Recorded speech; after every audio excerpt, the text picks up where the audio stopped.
Vambora? Você mutou o meu Voltei, mic, tá mutado? Voltou. Vamos voltei. lá? Vambora. Estamos ao vivo. Bom, gente, quem já está aqui com a gente, por favor, sejam todos bem-vindos. Hoje no Papo em Pauta, eu tenho a honra, o orgulho, o prazer, a alegria de receber esse grande compositor, cantor, violonista, cara da maior qualidade, um pesquisador da música popular brasileira, Agenor de Oliveira, que está conosco agora, presente aqui no Papo em Pauta. Vamos junto, Agenor. Seu boa noite para todo mundo que está nos ouvindo. Daqui a pouco chega mais gente. Olá, Zé Arnaldo. Olá, pessoal. Não tô, eu acho que ainda tem que me acostumar um pouco aqui, né? Não sei direito bem o que está acontecendo, mas tô vendo você aí, parceiro. Uma alegria muito grande aí de participar. É um encontro como esse aí, eu sei que muita gente boa já conversou com você, né? Sim. E, e é sempre um papo agradável. Vamos lá, vamos falar de música. Espero que as pessoas curtam aí, não é? Nesse momento tão difícil aí que a gente está vivendo, né? Todo mundo quietinho dentro de casa, que é a melhor coisa que a gente faz. E esses encontros virtuais são importantes aí para a gente não só colocar, né, o papo em dia, mas também mostrar um pouquinho do que a gente anda fazendo nesse período aí tão longo de confinamento. Certamente. Você falou Então é isso. de que muita gente boa já esteve aqui falando, conversando comigo, e isso vai não crescendo, né? Cada vez vai ficando melhor. Sim. Entre outros, está aqui Vander Lourenço, já ouvindo, já conversando com a gente, já mandou seu boa noite.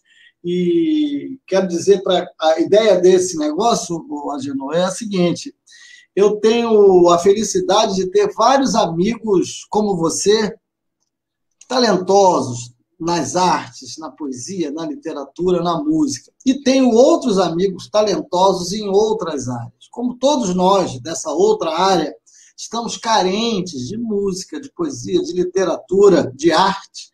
Eu pensei assim, por que não juntar esses meus amigos que têm esses talentos especiais e apresentá-los a esses outros que têm talentos mais normais, mais naturais, mais corriqueiros, mais cotidianos, para entretê-los e para que a gente aumente, né, a nossa rede de contatos. Essa é a ideia do Papo em Pauta. E o título, de alguma forma, é autoexplicativo, é uma conversa que seja regada à música, alguém que tenha algo interessante para dizer, que também tenha algo interessante para cantar. Então, tem que contar e cantar. Eu acho que você preenche todos os requisitos dessa fichinha para estar nesse Papo em Pauta. Então, eu quero começar perguntando a você, como é que começou a música na sua vida? Zé Arnaldo, primeiro aí um grande abraço aí para o meu parceiro querido aí, Vander, né? Parceiro poeta da melhor qualidade, tem muita coisa boa feita com ele aí, já Certamente. sinalizamos aí o nosso desejo aí de transformar isso num disquinho e tal. Mas a música, na minha vida, ela começou desde moleque, né? Lá já com 10, 11 anos de idade, a minha família é muito musical, né? Minha mãe, hoje com quase 95 anos, canta ainda lindamente, comanda seresta, uma energia maravilhosa. Meu pai, embora não fosse músico profissional, tocava aquele violão de ouvido, e eu acabei me envolvendo muito no instrumento. Nós tínhamos lá, eu sou nascido e criado em Jacarepaguá, Rua da Franco, Hum. e nós tínhamos aqueles clubes, né? Aqueles clubes de bairro, todos eles com campo de futebol, que o futebol era o elemento agregador, né? Mas havia também uma atividade social muito intensa nesses clubes. E um deles, próximo lá de casa, era o Nova América. Meu pai, meu tio jogavam futebol lá e eram também responsáveis, meu tio principalmente, meu tio Dico, responsável pela programação cultural. E aí organizavam aqueles eventos, de teatro, de música, e desde pequeno a gente foi muito incentivado a participar disso e a cantar. Eu, com 16 anos de idade, comecei a fazer parte de conjunto de baile. Os Cínicos, olha só, o nome do grupo era daqueles, né? E nós fazíamos bailes, tocávamos em festa e tal. Então, já com 15, 16 anos, eu já estava nessa vida, né? Nesse aprendizado, que o aprendizado que você tem nos bailes, né? fazendo Não esse é a tipo melhor escola, né, Agenor? Não, é uma escola maravilhosa, né? É claro que a vida acabou me levando para outros caminhos paralelos à música, né? Até por uma questão mesmo de sobrevivência. Eu fiz muita coisa e muita coisa diferente, atividades diferentes. Isso foi bom porque abriu a minha cabeça para outros espaços, né, do conhecimento e para outros amigos, pessoas não só ligadas à música, né? Isso me abriu muito a cabeça. E a partir daí, né, eu comecei assim, comecei tocando em conjunto durante muito tempo, até que comecei a ter um trabalho individual, fazer um trabalho individualizado, comecei a compor, né? E até hoje é o que me dá prazer de verdade, Mas né? você, Trabalhar com a música, com a criação. você tem uma formação acadêmica. Queria que você falasse sobre ela Sim, também, para quem está eu me, eu sou por formação, sou professor de literatura, né? Fiz uma especialidade na área de teoria da literatura, trabalhei como professor universitário durante muitos anos. E esse conhecimento teórico também que eu adquiri ao longo desses anos, eu fui incorporando ao meu trabalho de composição, né? Sim. E isso foi extremamente importante, esse outro lado, né? Esse lado teórico, né? Para consubstanciar muita coisa, principalmente me ajudou demais no processo de pesquisa, no processo de leitura é, de obras de poesia, de contos, de romance. Isso abre muito a cabeça. Então, essa minha formação acadêmica, e ela certamente foi extremamente importante para mim, né? E até hoje eu continuo buscando conhecer mais, né? Nessa área da cultura específica, na área de literatura e na Sim. área das linguagens, de um modo geral, né? Você sabe que nós conversamos aqui antes, né, Janu, antes da gente entrar no ar, se é que a gente pode chamar assim, né? E que eu comparo o seu trabalho com outro cara que eu também admiro muito, que é José Miguel Wisnik, professor lá da USP, né? Que também é da área de letras, como nós, e também tem um trabalho autoral na área de música popular brasileira, também é um pesquisador, e eu cheguei a dizer para você, e quero saber agora aqui, diante de testemunhas, se você concorda com isso, que eu acho que vocês dois deviam um dia fundir os trabalhos, porque eu acho que daria um caldo interessante para quem estivesse do outro lado ouvindo e vendo. O que você acha disso? Seria uma honra, né? Eu tenho uma admiração muito grande pelo trabalho do Wisnik, não só o trabalho dele como poeta, mas também o trabalho dele teórico, né? Ele é um estudioso, dos movimentos da linguagem, ele é um Sim. estudioso a rigor da cultura brasileira. Para mim seria um privilégio. Somos contemporâneos, eu acredito que pelo menos cronologicamente somos contemporâneos, e para mim seria uma honra. Mas eu vejo, como você, uma certa similitude no processo de criação, principalmente, né? Eu acho que quando a gente trabalha com a palavra, a gente trabalha buscando sempre, né, o inusitado, né? O inusitado do sentido, o estranhamento da formulação poética. Isso eu acho que a gente é muito próximo. Sim. E seria um prazer, Mas né? eu E vou, um aprendizado, imagine. eu vou me pegar nisso porque cheio de intimidade, o Wisnik me respondeu um e-mail, né? Que já me deu grande alegria, porque eu citei o livro dele na minha dissertação de mestrado há muito tempo e pedi umas explicações lá para poder desenvolver o que eu estava pensando lá. E ele me deu uma resposta muito gentil, muito generosa, e eu acrescentei lá. Então, diante dessa abertura que ele me deu, nada me impede de fazer um outro pedido nesse sentido.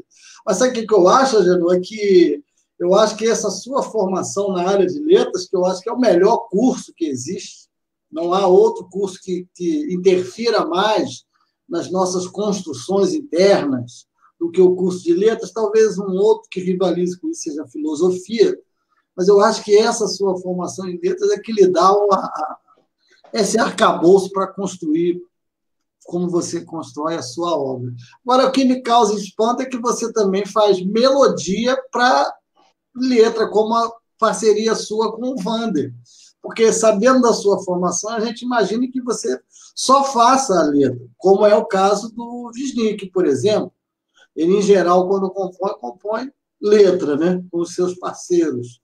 Mas você também faz melodia porque você tem uma formação musical, né? Sim. É interessante isso, a questão da parceria, né? Parceria é mais difícil do que casamento, eu costumo dizer. Inclusive porque, de um modo geral, não tem sexo.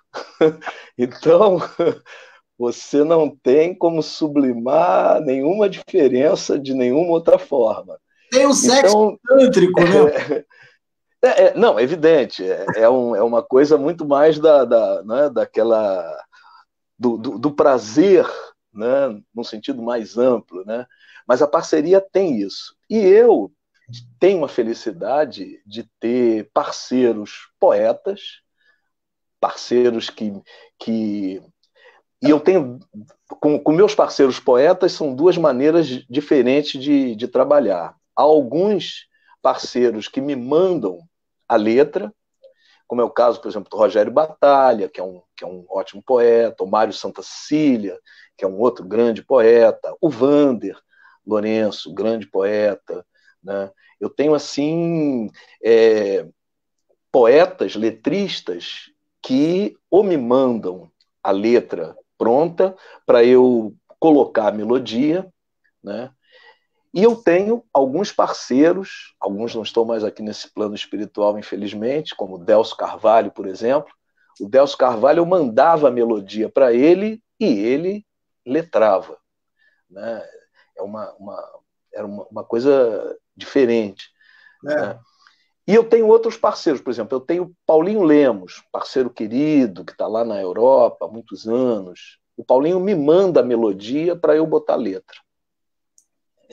É um outro processo diferente. Né?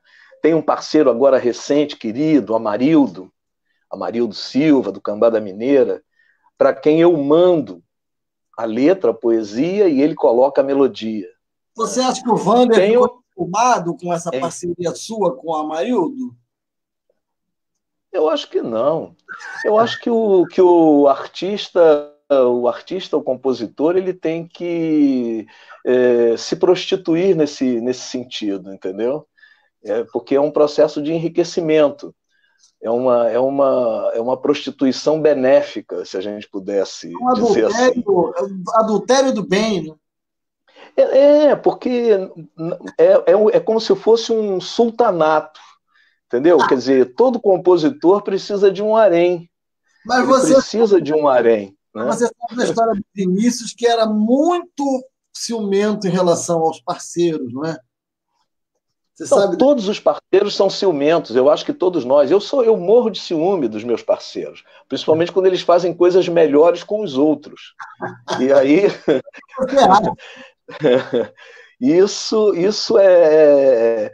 Como é um casamento, ele tem todas as características de um casamento. Tem o ciúme, tem a preocupação com a eventual troca, tem tudo isso. Então, mas é enriquecedor, né? E, por exemplo, Nelson Sargento, eu tenho alguns, só essa coisa da parceria, por exemplo, o Nelson Sargento, ele tanto faz letra quanto faz música, né? Sim. E o meu trabalho com ele é um pouco mais misturado. A gente mistura. Às vezes ele me dá um pedaço de melodia e eu termino, ou ele me dá um pedaço de letra, ou a gente faz uma primeira parte e depois eu resolvo uma segunda. Quer dizer, são assim, são características diferenciadas, né? É quase que um casamento aberto, como o Vander tá colocando. E é literalmente aberto. Você não pode ficar enganando o que está fazendo com um ou com outro, porque todos vão descobrir no final, entendeu? Não tem como. E você disse o negócio da traição, que eu acho que é o que mais incomoda. Eu não sei porque eu não passei por essa experiência, mas o que mais incomoda é saber que o outro fez melhor. Exatamente. Coisa do Chico, né? Tantos homens me amaram bem mais e melhor que você. Você imagina isso? Esse verso ele é mortal, né? Ele acaba não é? Ele acaba com qualquer pretensão.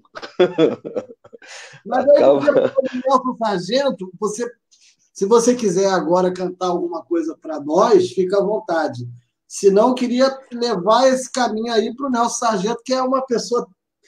Para mim, o Nelson Sargento, eu estive com ele 2 vezes, porque acho que nós temos um amigo comum, que é o Geraldo, deve estar vendo aqui, que é o mangueirense ferrenho, absolutamente, acho que colheu o sangue dele, sai verde e rosa, e tem uma relação próxima com a família da Dona Zica e com o Nelson Sargento, a quem eu fui apresentado, mas assim, no meio de 1.626 pessoas, né?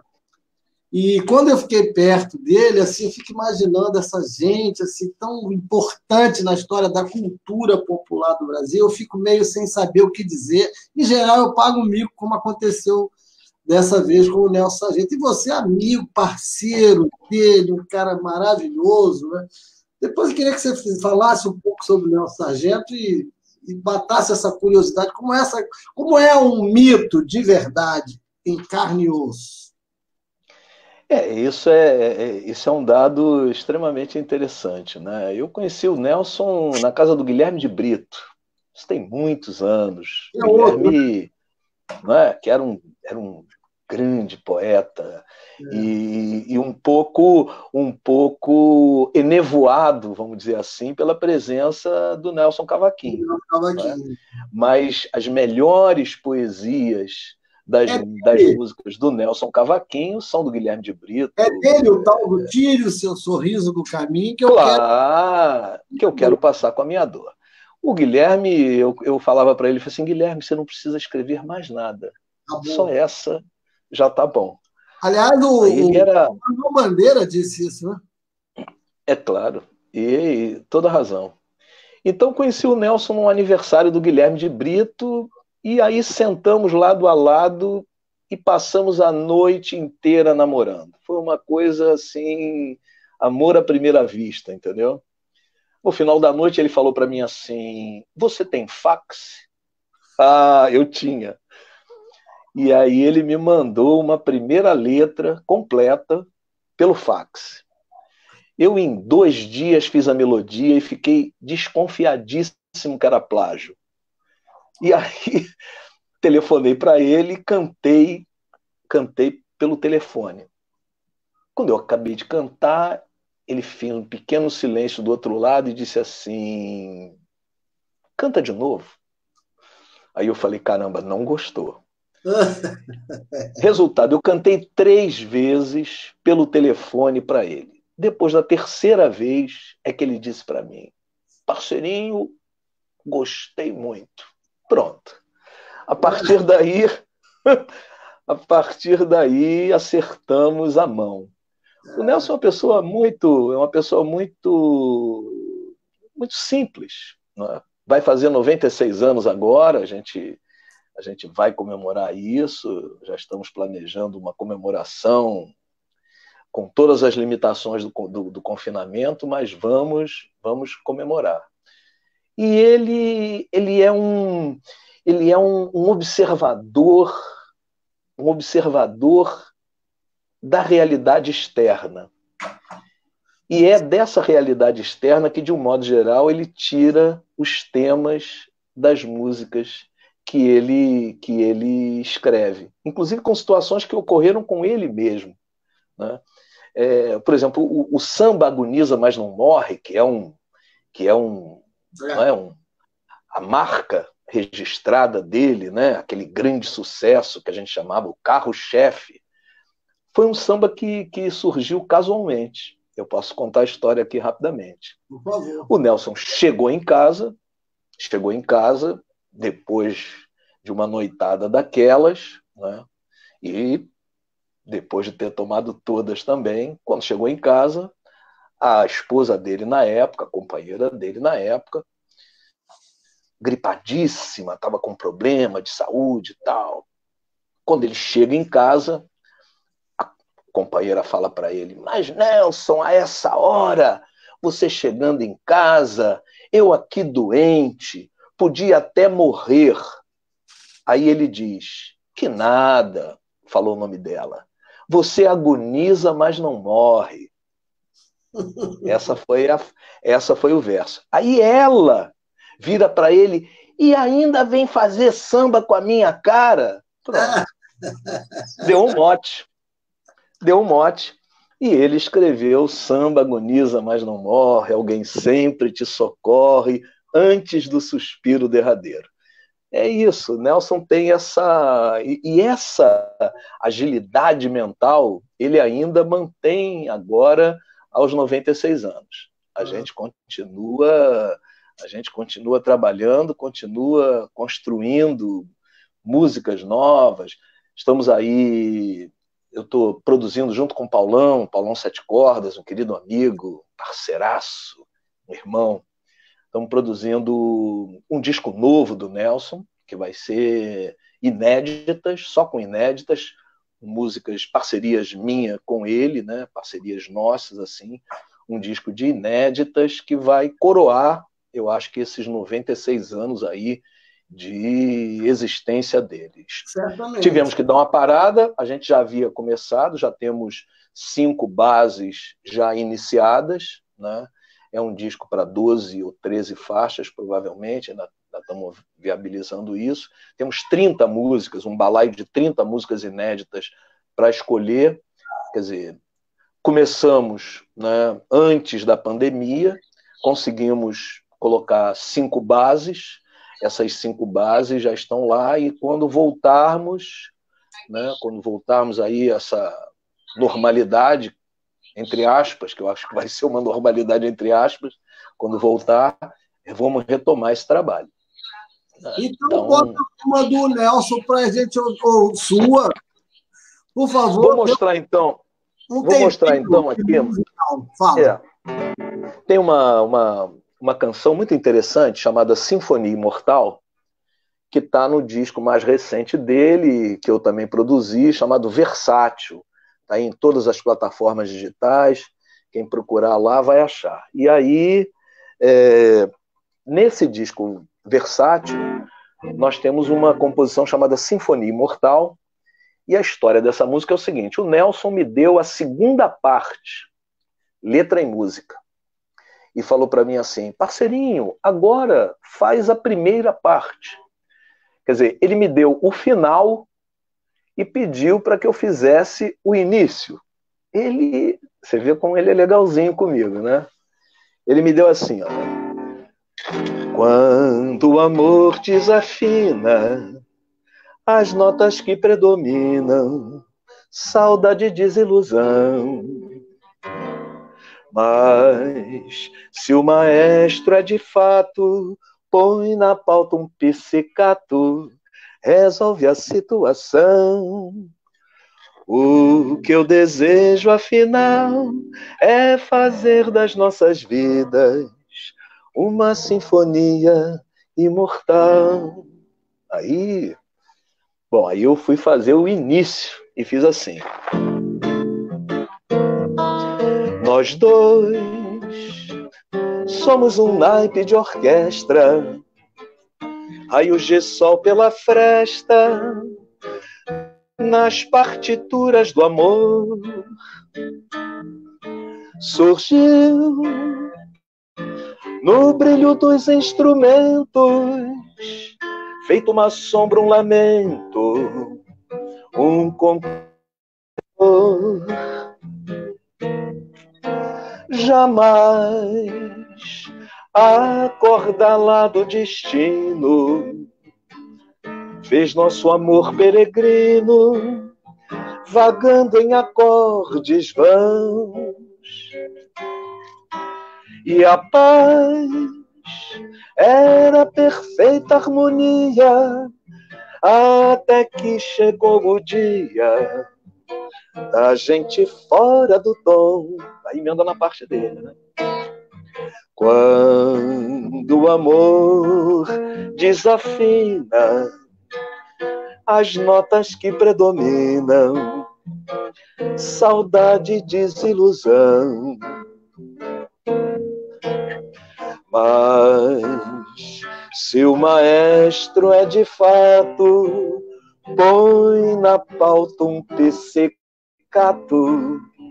resolve a situação. O que eu desejo, afinal, é fazer das nossas vidas uma sinfonia imortal.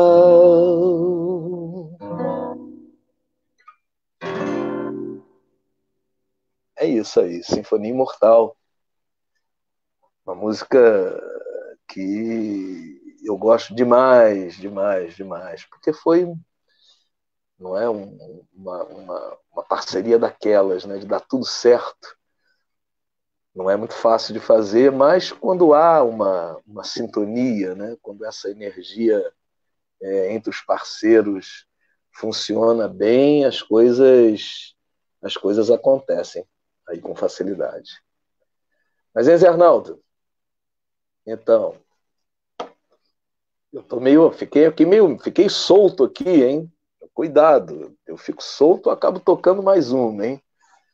Vou tocar mais uma, então, minha com o Sargento aí, que vai fazer parte desse disco novo aí.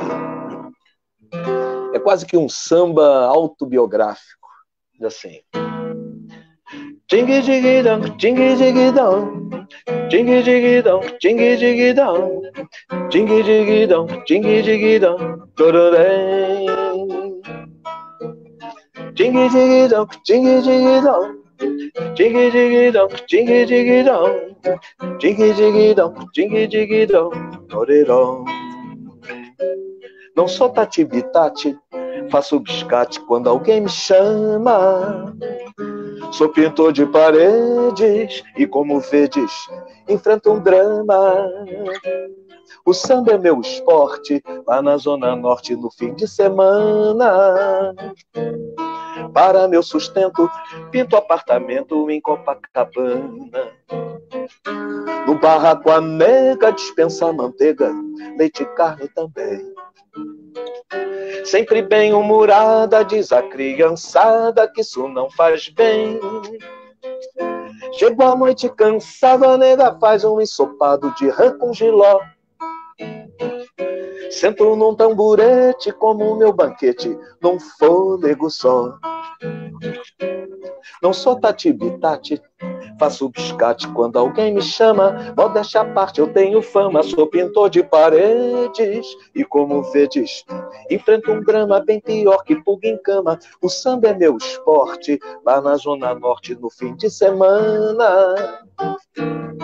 para meu sustento, pinto apartamento em Copacabana, com pessoal de muita grana, no barraco a nega dispensa manteiga, leite e carne também, não sobra nada pro neném, sempre bem-humorada, diz a criançada, que isso não faz bem, e economizo o meu vindem. Chego à noite cansado, a nega faz um ensopado de rã com giló, só de lembrar me dá um nó. Chego num tamburete como o meu banquete, num fôlego só. Meu Deus do céu, ninguém tem dó. Ô, Genô, minha luz caiu aqui. Eu vi? Em algum momento, e deixa eu até explicar, antes quero dizer que maravilha, eu peguei o final dessa canção do começo, que eu conheço, e a primeira que eu não conhecia. Então, em algum momento eu quero ouvir tudo, mas eu quero explicar a quem está nos vendo e ouvindo, porque eu estou nessa penumbra, que a minha casa tem luz, eu tenho luz num ponto da casa, não tenho no outro, tem uma extensão, e, enfim, alguém vem aqui amanhã para tentar resolver isso. Quase que eu adio esse encontro maravilhoso com a Genô, só que eu não podia deixar de levar para os meus amigos, porque a razão do Papo em Pauta é essa, o Agenor de Oliveira, com essas histórias e com essas músicas maravilhosas. Agenor, me desculpe, por favor, pela ausência, e a todos... Imagine! Eu falei, olha, não me deixa sozinho aqui não, porque eu não paro, hein? E a gente quer. E eu estava pensando, enquanto eu estava vendo o que tinha acontecido, eu mudei a extensão para outra parede. Pode ser que aconteça de novo esse negócio. Mas eu fiquei pensando no que a última coisa que eu ouvi você falar do Nelson Sargento, que é se aproveitar das coisas da vida para compor essas coisas maravilhosas, né? Eu acho que é isso. E esse samba, exatamente esse samba, entendeu? Você vê, o Nelson, ele foi pintor de parede, né? Quando ele saiu lá do Salgueiro, ele saiu do Salgueiro garotinho e foi para o Morro da Mangueira, e aí já estava com o pai adotivo dele, que é Alfredo Português, né? Sim. E o Alfredo Português, não é? Ele falou, menino, tens que aprender uma profissão, vais aprender a pintar paredes, para não ficar dependendo só de música, pá. E aí ele usou, ele acabou virando pintor de paredes também, né? É uma coisa muito legal isso. E aí eu achei essa letra, eu fui à casa dele, eu fuçava lá um baú que ele tem lá. E eu falo, Nelson, deixa eu olhar esse caderno aqui. Aí eu olhei e achei essa letra inteira. Eu falei, é ele, fala dele, entendeu? É uma coisa autobiográfica. Não... E eu queria aproveitar esse negócio do pintor de parede para fazer um link, porque o outro pintor de paredes era o Cartola, cujo nome, o nome de batismo era... Meu. Mas o mais maluco nisso, o mais doido nisso é o seguinte, o Cartola... tem a ver com o Cartola? Não, meu nome é por causa do meu avô. Porque eu acho que o nome do Cazuza, o pai dele, o João também é Agenor. Que também Cazuza também é Agenor. Ao Cartola. Só que ele errou o nome, né? Porque sim. Angenor. Não, a questão é o seguinte, o Cartola, inclusive, ele achava que ele não tinha N. As primeiras músicas do Cartola, você faz uma pesquisa aí, as primeiras coisas que ele gravou, o Cartola, ele começou uma carreira, né, se assinava Agenor de Oliveira, né, sem o N. Aí, posteriormente, sem o N, aí depois ele teve vários problemas, inclusive de saúde e tal, ficou escanteado, ficou esquecido, né?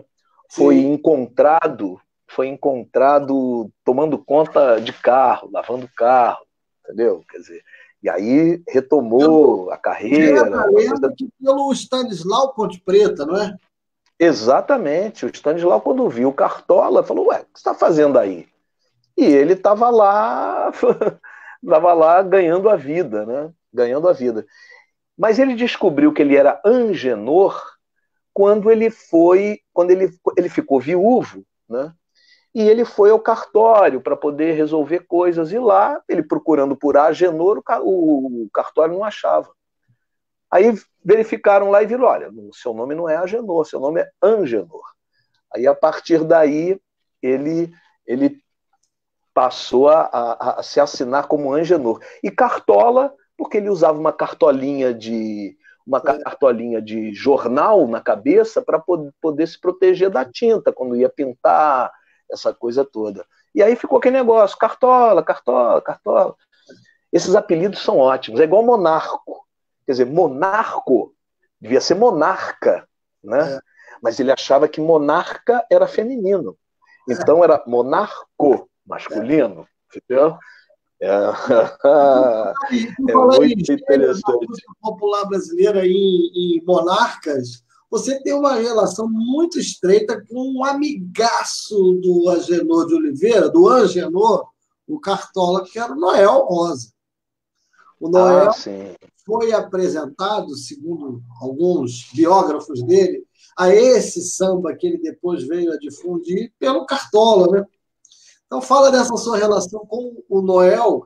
E mais, Roger, eu queria que você falasse da influência do Mário Reis no seu canto. Depois fale sobre ele para quem estiver nos ouvindo que não saiba quem é esse precursor do João Gilberto. Vou começar pelo Mário Reis, que eu acho que é talvez uma das vozes mais importantes da música brasileira, porque ele antecipou a voz de apartamento, que eu chamo, né? Porque a bossa nova as pessoas cantam baixinho, não é porque elas não têm voz, é porque, de um modo geral, a bossa nova ela começou ali naqueles apartamentos de Ipanema, Copacabana, pequenos e tal, e você não podia tocar alto, você vê, não tem percussão, né? Não tem percussão. É violão, o violão é percussivo. O violão do João Gilberto ele é extremamente percussivo, né? Você pode ver que o João Gilberto canta todo torto, canta tudo atravessado, mas o bordão é metrônomo. O bordão é um metrônomo, né? E o Mário Reis, que era um cara de classe média, tinha uma certa uma cultura, era uma pessoa bem situada naquela época. O Mário Reis criou, num momento em que todo mundo cantava muito para fora, muito mais com o dó de peito, né? Exatamente, muito mais com o esforço do que com a interpretação. O Mário Reis entrou dentro, você imagina a quantidade de artistas daquela época, de cantores de altíssimo nível, e cada um deles cantando forte. Por vários motivos, a gente sabe. Quer dizer, hoje nós temos aí recurso, a quantidade de canais e de espaços dentro dos estúdios, microfones, recursos para tudo, cada instrumento pode ser microfonado individualmente. Naquela época, não. Você gravava em um canal. Não existiam nem dois canais. As primeiras gravações eram em um canal. Então você entrava num estúdio, tinha aquele microfone em cima, aquele microfone grande, e a orquestra e as pessoas se organizavam dentro do estúdio em função da intensidade do instrumento. Você pode ver que a bateria, os instrumentos de percussão ficavam no fundo do estúdio. E o cantor ficava o mais próximo possível. Os instrumentos de harmonia, piano, violão, os instrumentos de harmonia ficavam mais próximos do microfone e os instrumentos percussivos mais distantes. Mesmo assim, os cantores precisavam cantar forte para que a voz deles pudesse ficar um pouco mais acima, não é, de toda a massa instrumental. As gravações eram com orquestra, as primeiras gravações, né, foram gravações com orquestra. E o mais interessante é o seguinte, os instrumentos de percussão só vieram a ser utilizados nas gravações no momento seguinte. Eles não eram utilizados num primeiro momento, né? O Mário Reis, ele entrou num caminho completamente diferente de todos aqueles outros cantores e colocou muito mais interpretação, trabalhar muito mais com a articulação da poesia, fazer com que a poesia soasse de uma maneira mais clara, né? Então ele tinha aquela voz intimista, né? Aquela voz muito ajustadinha, sabe? Mas de uma afinação perfeita. E eu te confesso que eu tenho uma influência muito clara do Mário Reis. Quem conhece, percebe. No meu trabalho de intérprete, principalmente. Sim. Né? Foi um aprendizado. Né? Valorizar a sonoridade da palavra, isso também um pouco tem a ver com a minha própria formação. Né? Eu tenho uma preocupação muito grande com a poesia, tenho uma preocupação com a afinação, mas eu tenho muita preocupação que o que está sendo dito seja claramente entendido.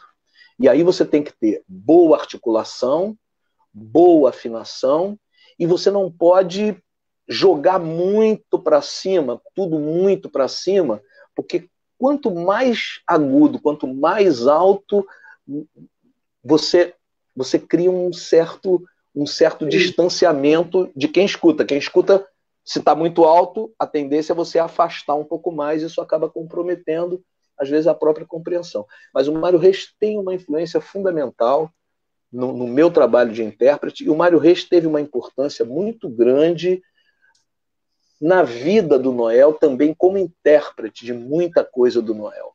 Né? É claro que o Francisco Alves, como comprava a maioria das músicas, ele interpretou quase todas as que fizeram muito sucesso do Noel. Mas o Mário Reis foi uma... O Mário Reis, eu acho que foi o grande divulgador, principalmente num momento mais agora contemporâneo, né? Se a gente quer escutar Noel com um ouvido parecido com o que a gente escuta as coisas hoje, é bom ouvir Mário Reis. Noel também era um intérprete que tinha aquela vozinha também pequena. Né? O Noel também tinha essa influência. Eu vou criar aqui um termo, a licença do compositor. Né? Como tem a licença poética, tem a licença do compositor. Talvez o Noel tenha sido o primeiro compositor a gravar suas próprias músicas e fazer sucesso. Isso só foi se tornar usual na MPB na década de 60, com o Gilberto Gil, Caetano Veloso, Chico Buarque. Em geral, os compositores entregavam as canções para os cantores, os intérpretes. Na verdade, os cantores, era o tempo em que os cantores buscavam os compositores. Exatamente. Mas o que eu ia dizer, só para não esquecer, é que eu acho que o Mário Reis, de certa forma, vai merecer um estudo em algum momento, não é a nossa área, mas se fosse eu ia me debruçar isso, para pensar nele nessa linha que você bem articulou agora, dos cantores, que modificam essa criação vocal, essa produção vocal a partir dos anos 30, 40, e que vai entregando para os cantores, que vai culminar no João Gilberto. Essa linha eu acho que vai culminar no João Gilberto e que vai dar voz, sem trocadilho, aos compositores, porque aí os compositores vão poder cantar. Isso começa a acontecer no final dos anos 50 e 60. E aí a importância dele para isso. Outro cara que não é o conteúdo da nossa conversa, que também deve ser estudado, é o Johnny Alf em relação à harmonia da bossa nova. Eu acho que os dois também caminham assim.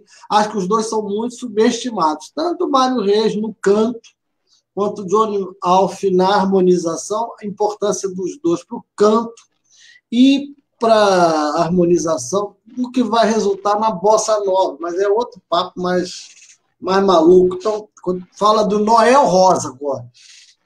O Noel é o seguinte, eu talvez tenha sido o primeiro cara a comemorar o nascimento do Noel. Isso lá quando o Noel, se estivesse vivo, as pessoas sempre dizem, mas se o Noel estivesse vivo, eu dizia assim, olha, a possibilidade do Noel estar vivo com 110 anos é zero. A possibilidade do Noel estar vivo com 80 também era próximo de zero. Quando ele faria 80 anos, eu tinha um querido amigo do Museu da Imagem e do Som, professor Arthur Poerner, uma figura, um intelectual, um filósofo, uma pessoa maravilhosa, escritor da pesadíssima, e o Poerner era presidente do Museu da Imagem do Som. E eu cheguei lá para ele com uma proposta ensandecida, de comemorar um aniversário do Noel. Ele falou, sério? Eu falei, claro, vamos comemorar o aniversário como se ele estivesse vivo. Porque lá no Museu da Imagem do Som, ali na Praça 15, aqui no Rio, né, havia ali uma mesinha, que era a mesinha de onde tiraram de um dos bares que o Noel frequentava. Quer dizer, havia um material muito grande em termos de informação do Noel e tal. Eu conversei com o seu João Máximo, ele junto com o Caolo, o Carlos Didier, fizeram esse livro maravilhoso, né, a biografia do Noel. Conversei com o seu João e ele me deu uma ideia fantástica, que a gente poderia fazer uma exposição de caricaturas inéditas do Noel para fazer uma comemoração mais ampla juntando isso. Então, foi exatamente isso que nós fizemos. Montamos uma exposição de caricaturas, a começar por uma do Nassara, maravilhosa, resgatamos várias caricaturas que já haviam sido feitas e outras que foram agregadas nesse projeto, e tinha uma parte musical, né? E o Noel, eu vou mostrar aqui um samba do Noel que talvez não seja muito conhecido, mas é um samba que liga Noel à Mangueira e consequentemente, ao Cartola. Esse samba Noel fez lá no Morro da Mangueira. E é uma poesia e atualíssimo. Olha só.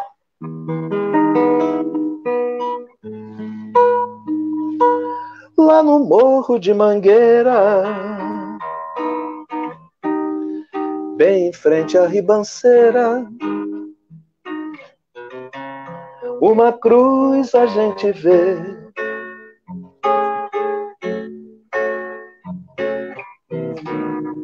Quem fincou foi a Rosinha, que é cabrocha de alta linha, e nos olhos tem seu não sei quê.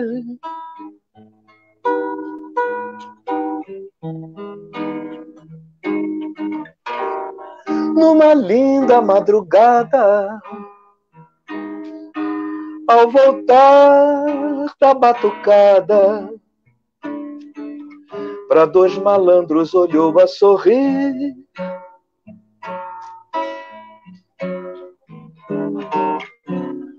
Ela foi embora e os dois ficaram.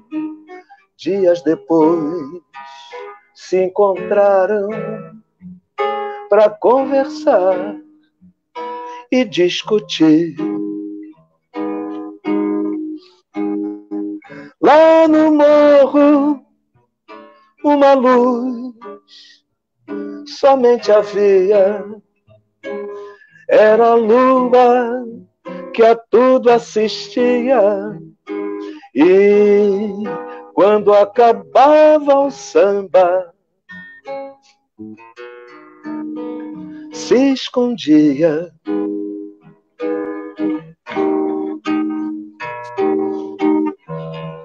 Na segunda batucada,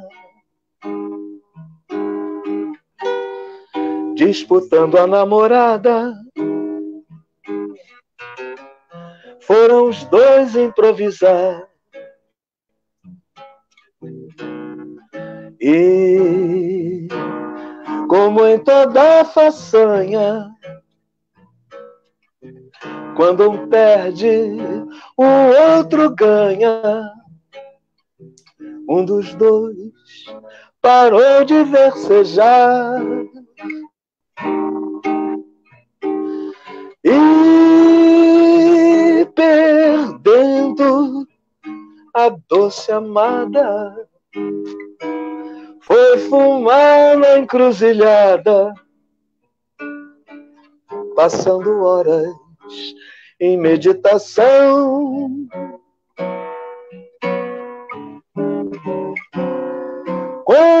sol raiou, foi encontrado na ribanceira, estirado, com um punhal no coração. Lá no morro, uma luz somente havia. Era o sol quando o samba acabou. De noite não houve lua, ninguém cantou.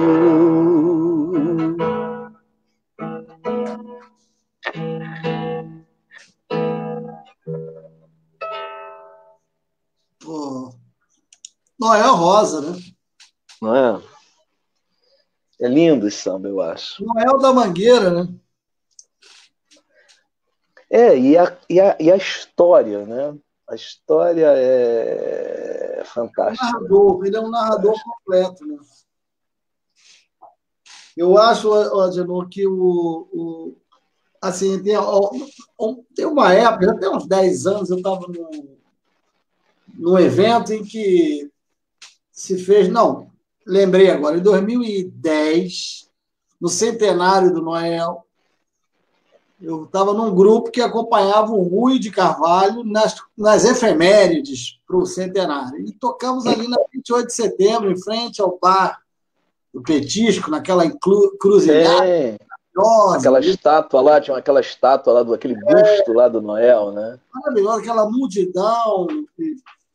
E aí cantamos, o Rui de Carvalho cantou e tocou e nós acompanhamos, foi maravilhoso. E eu contava as histórias do Noel que eu colhi lá no livro que você acabou de citar, do João Márcio, Carlos Didier.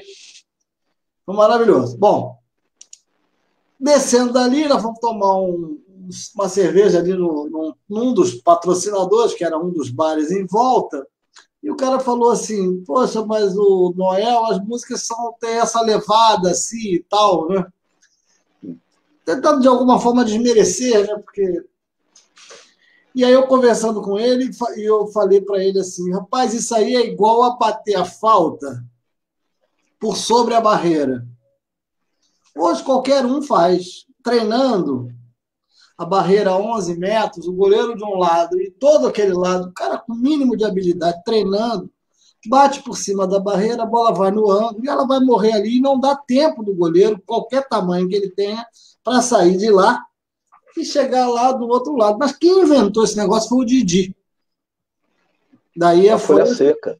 O goleiro criou-se a barreira. Olha, o cara não pode mais bater direto. Então, o que o goleiro fazia? Ficava onde a barreira não cobria. Aí o maluco criou essa coisa assim, ó. Vou bater por cima da barreira ali, onde o goleiro não está.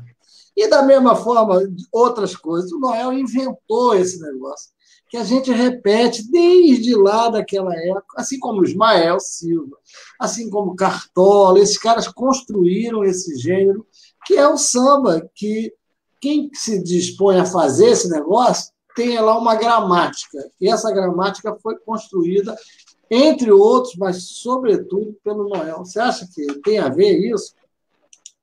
Sim, com certeza. Você tem... existem alguns pilares, né, musicais, né, que mesmo que eles não tenham se conhecido, eles de alguma forma eles estabeleceram alguns parâmetros, como você constrói um prédio, como você, né, quer dizer, você tem algumas regras que são extremamente flexíveis, mas são regras, né? E Noel, Geraldo Pereira, Ismael, a gente vai fazer uma lista aqui, entendeu? De compositores que deram os caminhos para a música brasileira, especialmente o samba. O samba, né? Eu vejo que e muitos deles escreveram sobre o próprio processo de compor e de criar, né? Como se, né? Do mesmo jeito que o Chico fez Feijoada Completa, né? dali aquela receita, várias dessas receitas estão aí. Várias dessas receitas estão aí, né? Estão aí para gente aprender. Para a gente aprender. Olha só, é verdade que a gente está chegando já no nosso finalzinho aí? É verdade, lamentavelmente. Eu quero que você cante pelo menos mais duas. Vou lá, vou fazer. Eu queria mostrar uma música do meu primeiro disco, chamado Cabeças, que foi um LP ainda, é um vinilzão, né? A maioria das músicas foi censurada, foram músicas compostas nos anos 70 e poucos, mas eu só consegui colocar esse disco já em 80 e poucos, né? É um disco que teve produção do Moacir Luz, meu querido irmão, parceiro, pessoa muito querida, merecidamente fazendo um sucesso muito grande aí, né?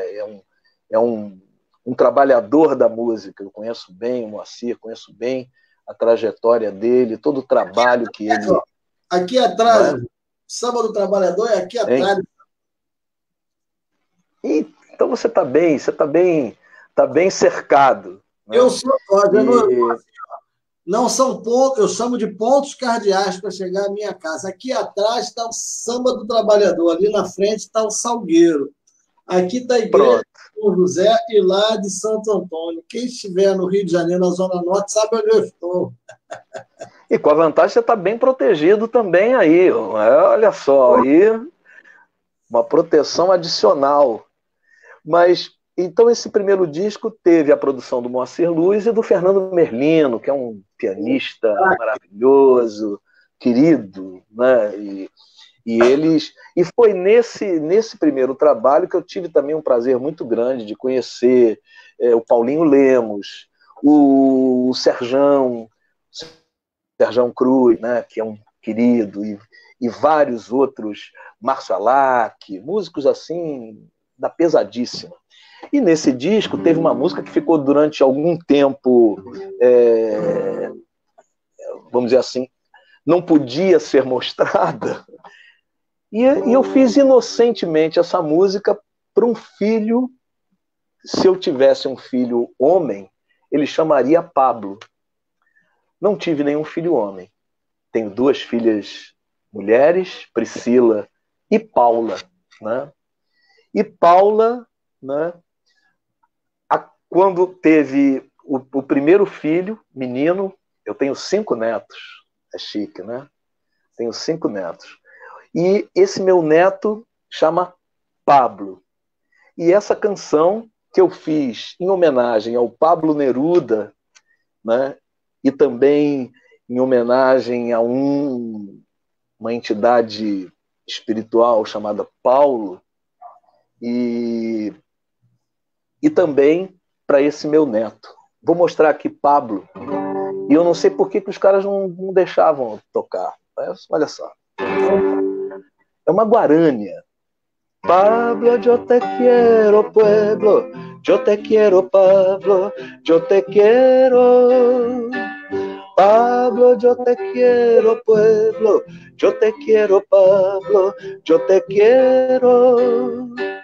Há resistir na gente que ninguém pode tirar. É como um corpo doente que fica contente só por caminhar. Esse jeito descansado só se dá na aparência, pois lá dentro, bem guardado, resta o pecado de se ter decência. Pois lá dentro, bem guardado, resta o pecado de se ter decência. Ouve então, ó meu menino, a cantiga, o dilema, até que tu, Cristino, mostra os desatinos desse teu poema. Pablo, yo te quiero, pueblo, yo te quiero, Pablo, yo te quiero. Quando a mão que tape a boca pense que é prisão e farpa, creia que isso é coisa pouca e por entre os dedos deixa a tua marca. O que cala o som da voz teme a quem está silente, pois a explosão dos nós é mais perigosa que o ranger dos dentes. Pois a explosão dos nós é mais perigosa que o ranger dos dentes. Ouve então, ó meu menino, a cantiga, o dilema, até que tu cries instinto, mostra os desatinos desse teu poema. Pablo, yo te quiero, pueblo, yo te quiero, Pablo, yo te quiero. Pablo, yo te quiero, pueblo, yo te quiero, Pablo, yo te quiero. O assobio da cigarra conta que o sol já vem e é preciso muita garra para fazer que a chuva não chegue também. No meio-dia a pino, tente uma qualquer maneira de mexer nesse destino e tirar do dono as malhas da peneira. De mexer nesse destino e tirar do dono as malhas da peneira.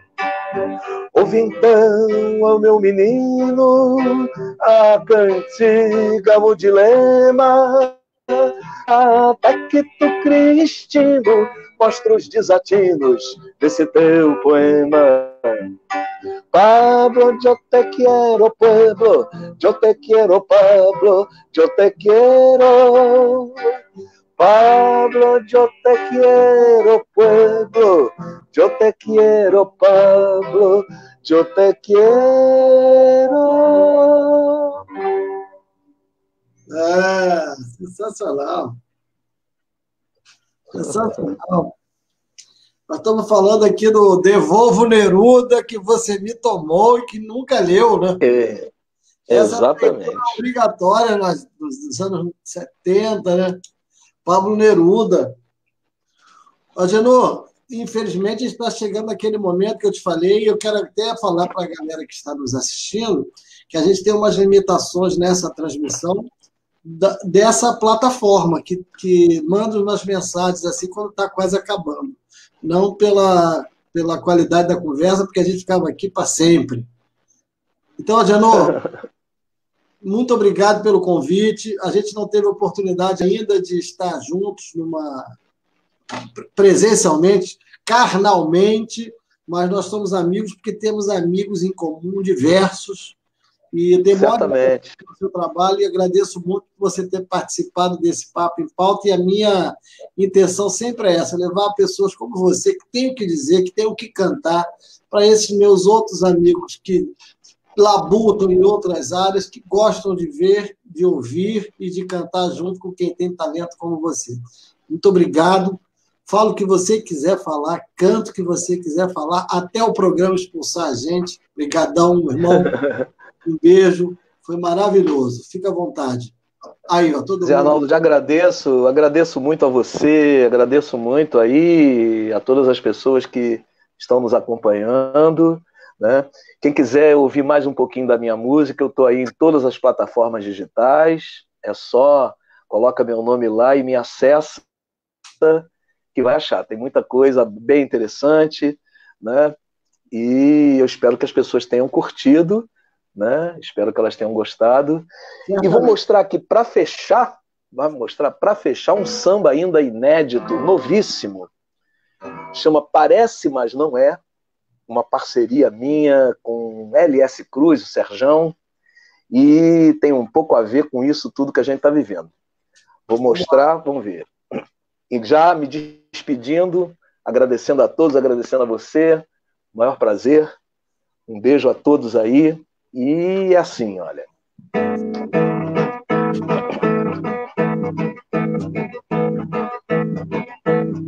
Não diga que não sabe, não viu nada disso, que estava ocupado em outro compromisso, jogando carteado num bar do Borel. Não venha com esse papo de que foi traído, que foi apunhalado por um grande amigo, jurando que ele iria direto pro céu.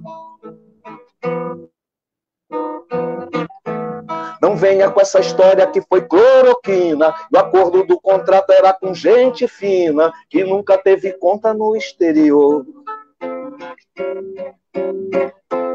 Que é surdo, segue mudo, feito tanta gente, que mesmo sem dinheiro vive mais contente, e a vida de nababo não faz valor. E vai comprar um chão no mato que é pra tudo queimar, e a terra inteirinha tu vais explorar. Olha aí, camarada, bebe um chá bem forte de capim na valha, porque se não te cura, não te atrapalha, e sempre tem um banco pra te ajudar. Cara, essa casa não é minha, tá em nome da vizinha, com a mansão à beira-mar. Cara, aproveita a pandemia, é a milícia quem vigia, é melhor não vacilar. Não diga que não sabe, não viu nada disso, que estava ocupado em outro compromisso, jogando carteado num bar do Borel. Não venha com essa história de que foi traído, que foi apunhalado por um grande amigo, jurando que ele iria direto pro céu. Não venha com essa história que foi cloroquina, o acordo do contrato era com gente fina, que nunca teve conta no exterior. Que é surdo, segue mudo, feito tanta gente, que mesmo sem dinheiro vive mais contente, e a vida de nababo não tem mais valor. E vai comprar um chão no mato que é pra tudo queimar, e a terra inteirinha tu vais explorar. Olha aí, camarada, bebe um chá bem forte de capim na valha, porque se não te cura, não te atrapalha, e sempre tem um banco pra te ajudar. Cara, essa casa não é minha, tá no nome da vizinha, com a mansão à beira-mar.